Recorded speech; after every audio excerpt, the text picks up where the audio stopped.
things that makes a Poe story such a classic read is that he intricately weaves basic human emotions with the diabolical in order to create a spine-tingling thriller.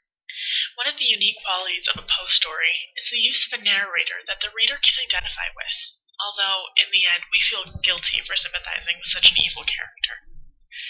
In the Cask of Amontillado, the action is narrated by the cynical Montresor, who is bent on revenge.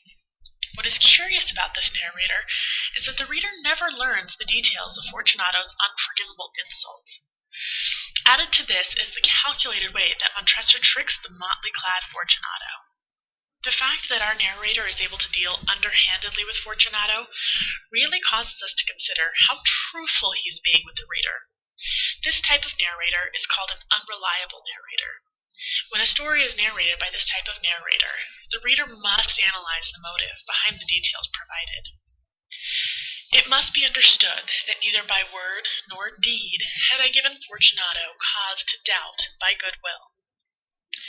I continued, as was my wont, to smile at his face, and he did not perceive that my smile now was at the thought of his immolation.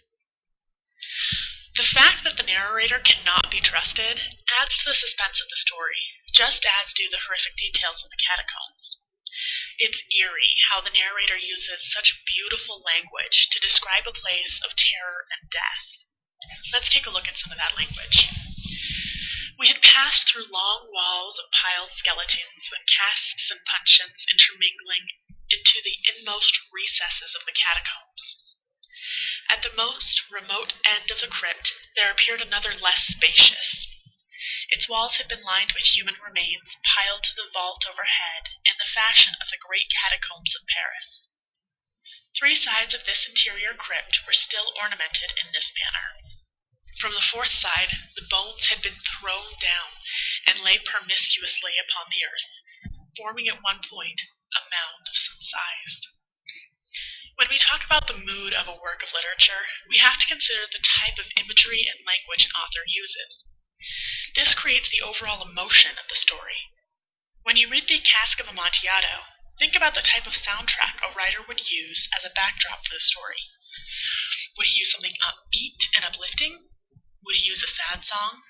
Or would he use something dark and chilling? This is a good indicator of what type of mood the author has established.